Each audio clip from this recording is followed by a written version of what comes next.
خواتین کے ایک معروف سرکاری کالج میں انگلش کا پیریڈ تھا کہ ایک طلبہ زور زور سے رونے لگی۔ ٹیچر نے پڑھانا چھوڑا، بھاگم بھاگ اس کے پاس جا کر بڑی نرمی سے دریافت کیا، کیا بات ہے بیٹی، کیوں رو رہی ہو؟ اس نے سسکیاں لے کر جواب دیا، میرے پیسے چوری ہو گئے جو بیگ میں رکھے تھے، کسی نے نکال لیے۔ ٹیچر نے ایک لڑکی کو اشارہ کرتے ہوئے کہا، کمرے کے دروازے بند کر دو، کوئی باہر نہ جائے۔ سب کی تلاشی ہوئی۔ ٹیچر نے پھر سامنے کی 3 رو سے طلباء کی خود تلاشی لی اور پھر انہیں پوری کلاس کی طلبات کی جیبیں چیک کرنے اور بستوں کی تلاشی کی ہدایت دی۔ کچھ دیر بعد 2 لڑکیوں کی تکرار سے اچانک کلاس ایک بار پھر شور سے گونج اٹھی۔ ٹیچر اپنی کرسی سے اٹھتے ہوئے بولی، کیا بات ہے؟ مس، تلاشی لینے والی طالبہ کوثر اپنے بیگ کی تلاشی نہیں لینے دے رہی۔ پھر وہی تڑک سے بولی، پیسے پھر اسی نے چرائے ہوں گے۔ کوثر تڑپ کر بولی، نہیں نہیں مس، میں چور نہیں ہوں، چور نہیں ہوں۔ تو پھر بیگ کی تلاشی لینے دو۔ نہیں، کوثر نے کتابوں کے بیگ کو سختی سے اپنے سینے کے ساتھ لگا لیا۔ نہیں، میں تلاشی نہیں دوں گی۔ ٹیچر آگے بڑھی۔ اس نے کوثر سے بیگ چھیننے کی کوشش کی لیکن وہ کامیاب نہ ہو سکی۔ اسے غصہ آ گیا۔ ٹیچر نے کوثر کے منہ پر تھپڑ دے مارا۔ وہ زور زور سے رونے لگی۔ ٹیچر پھر آگے بڑھی۔ اس نے طالبہ کو مارنے کے لیے ہاتھ اٹھایا ہی تھا کہ ایک باروب آواز گونجی، رک جاؤ۔ ٹیچر نے پیچھے مڑ کر دیکھا تو وہ پرنسپل تھیں۔ نہ جانے کب کس نے انہیں خبر کر دی تھی۔ انہوں نے طالبہ اور ٹیچر کو اپنے دفتر میں آنے کی ہدایت کی اور واپس لوٹ گئیں۔ پرنسپل نے پوچھا، کیا معاملہ ہے؟ ٹیچر نے تمام ماجرا کہہ سنایا۔ انہوں نے طالبہ سے بڑی نرمی سے پوچھا، تم نے پیسے چرائے؟ نہیں، اس نے نفی میں سر ہلا دیا۔ پرنسپل نے بڑی محبت سے کوثر کو اپنے سامنے والے نشست پر بٹھا کر پھر استفسار کیا۔ اس نے خاموشی سے اپنا بیگ ان کے حوالے کر دیا۔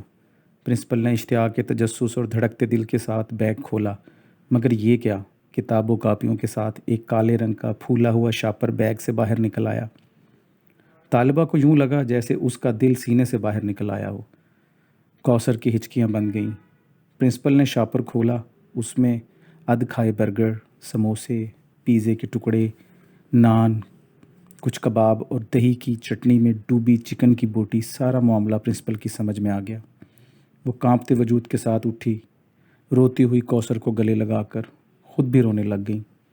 کوثر نے بتایا، میرا کوئی بڑا بھائی نہیں، دیگر 3 بہن بھائی اس سے چھوٹے ہیں۔ والد صاحب ریٹائرمنٹ سے پہلے ہی بیمار رہنے لگے تھے۔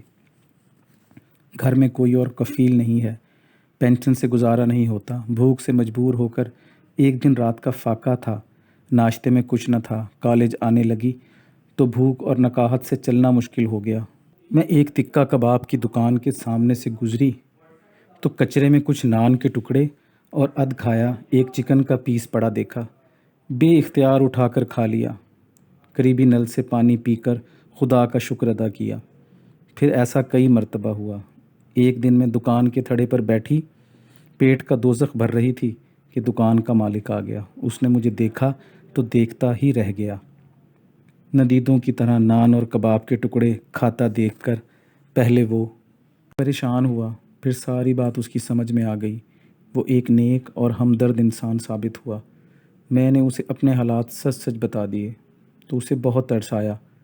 اب وہ کبھی کبھی میرے گھر کھانا بھی بھیج دیتا ہے اور گاہکوں کا بچا ہوا کھانا، برگر وغیرہ ایک شاپر میں ڈال کر اپنی دکان کے باہر ایک مخصوص جگہ پر رکھ دیتا ہے، جو میں کالج آتے ہوئے اٹھا کر بیگ میں رکھ لیتی ہوں اور جاتے ہوئے گھر لے جاتی ہوں۔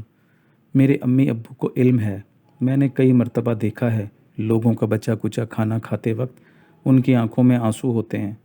بہن بھائی چھوٹے ہیں، انہیں ابھی علم نہیں، وہ تو ایک دوسرے سے چھین کر بھی کھا جاتے ہیں۔ خدارا اپنے ارد گرد ایسے سفید پوش لوگوں کا خیال رکھا کریں، یہ اپنے عزت کو غربت پر ترجیح دیتے ہیں۔ ایسے لوگوں کی عزت کا خیال رکھیں، اللہ آپ کی عزت کا خیال رکھے گا۔